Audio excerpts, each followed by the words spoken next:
Polio merupakan penyakit akibat virus yang menyebabkan kelumpuhan bagi penderitanya. Jika virus telah memasuki tubuh anak-anak dan mengakibatkan kelumpuhan, bisa saja kelumpuhan terjadi seumur hidup dan membuatnya menjadi tidak produktif. Polio sendiri ini merupakan penyakit yang disebabkan oleh virus polio yang disebarkan melalui makanan, air, atau tangan yang terkontaminasi terhadap kotoran. Polio masih belum ada cara penyembuhannya, hanya dengan cara mencegah untuk mengatasi terjangkitnya penyakit polio, yaitu dengan cara melakukan imunisasi. Imunisasi ini merupakan pemberian kekebalan tubuh terhadap suatu penyakit dengan memasukkan sesuatu ke dalam tubuh agar tahan terhadap penyakit yang sedang mewabah atau berbahaya bagi seseorang. Pemberian imunisasi merupakan salah satu tindakan penting yang wajib diberikan kepada neonatus atau bayi yang baru lahir. Ini bertujuan untuk mendongkrak atau meningkatkan daya imun kekebalan tubuh bayi. Berdasarkan hasil data imunisasi polio di Indonesia pada tahun 2010, pada tahun 2006 hingga 2007 masih sangat tinggi kematian, yaitu 35 per 1000 kelahiran hidup. Kematian bayi yang menjadi penyebab utamanya adalah infeksi. Oleh sebab itu dapat dicegah dengan pemberian imunisasi polio. Selanjutnya pada tanggal 27 Maret 2014, Indonesia bersama dengan negara-negara di regional Asia Tenggara telah mendapatkan sertifikat bebas polio dari WHO. Namun, meskipun telah dinyatakan bebas polio, risiko penyebaran polio di Indonesia ini tetap tinggi selama virus polio liar masih bersirkulasi di dunia dan faktor risiko untuk terjadi penularan masih tetap ada.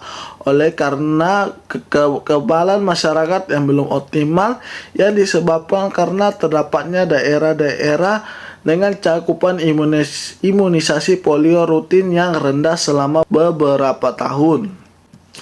Indonesia juga mendukung program WHO untuk eradiksi polio, yaitu penghapusan penyakit polio di negara-negara di dunia pada tahun 2020. Langkah-langkah yang harus dilakukan Indonesia untuk mendukung program WHO dan mempertahankan status bebas polio, yaitu dengan PIN polio dan AFP atau Acute Flaccid Paralysis Surveillance atau penemuan penderita yang dicurigai lumpuh layu pada usia di bawah 15 tahun dan diperiksa feses-nya, dan yang terutama mencegah penyakit polio pada bayi dengan imunisasi dasar polio lengkap. Oleh karena itu diharapkan penyakit polio ini tidak akan muncul lagi di Indonesia.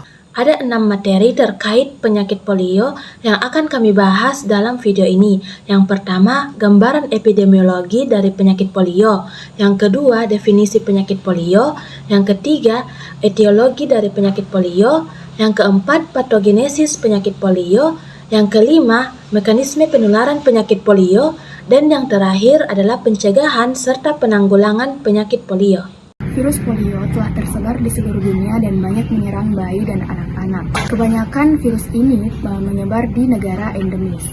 Kelompok yang rentan terkena penyakit ini adalah anak-anak yang tidak terdaftar, menolak imunisasi, minoritas, migran musiman, nomaden, dan pengungsi serta masyarakat miskin perkotaan. Pada tahun 1988, WHO mencanangkan rencana eradikasi global virus polio, di mana dilakukan dengan memberikan vaksinasi polio. Virus polio tipe 2 telah dinyatakan eradikasi pada tahun 2015, sedangkan virus polio tipe 3 telah dinyatakan eradikasi pada tahun 2019. Indonesia mendapatkan sertifikat bebas polio pada tahun 2014.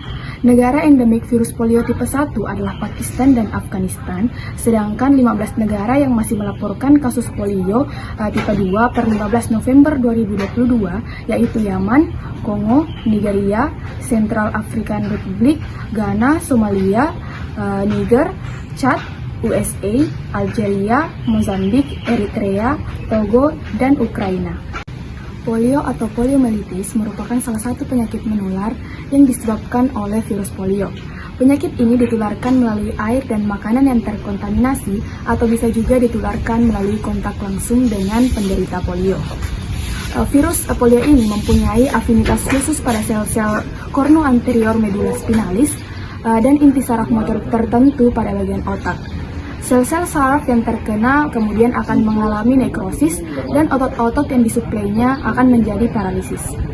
Adapun etiologi penyakit polio yaitu penyakit polio disebabkan oleh virus RNA yang termasuk dalam kelompok enterovirus dari keluarga Picornaviridae yang merupakan subkelompok dengan virus Coxsackie dan Echovirus. Ada 3 strain virus polio yakni tipe 1 atau Brunhild, tipe 2 Lansing, dan tipe 3 Leon. Virus polio tipe 1 adalah yang paling paralitogenik dan sering menyebabkan wabah, sedangkan tipe 2 adalah yang paling jinak. Adapun virus polio tipe 3 sudah tidak terdeteksi sejak November 2012. Oleh karena itu, dapat diasumsikan bahwa hanya tipe 1 WPV yang beredar saat ini. Tidak ada kekebalan silang antara subtype poliovirus.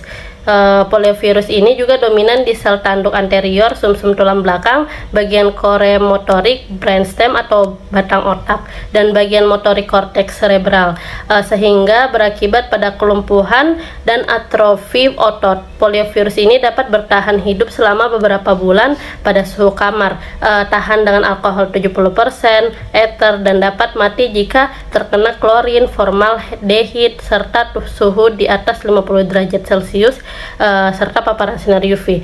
Selanjutnya ada patogenesis penyakit polio. Itu terdiri atas 3 tahap, yaitu tahap inkubasi, tahap penyakit dini, dan tahap penyakit lanjut. Pada tahap inkubasi, masa inkubasi polio ini berlangsung pada 6-20 hari dengan kisaran 3-35 hari. Selanjutnya pada tahap penyakit dini, tahap ini kebanyakan individu-individu yang terinfeksi dengan polio tetap atau asimptomatik atau mengembang hanya gejala-gejala ringan, yaitu mirip flu yang ringan, termasuk kelelahan, malaise, demam, sakit kepala, sakit tenggorokan, dan muntah. Terus ada pada tahap terakhir tuh tahap penyakit lanjut. Pada tahap ini virus berlipat ganda dalam sistem pencernaan, di mana ia dapat juga menyerang sistem saraf, menyebabkan kerusakan saraf yang permanen pada beberapa individu-individu. Virus ini juga akan berkembang pertama kali dalam dinding faring atau leher dalam atau saluran cerna bagian bawah, dapat menyebab ke jaringan getah bening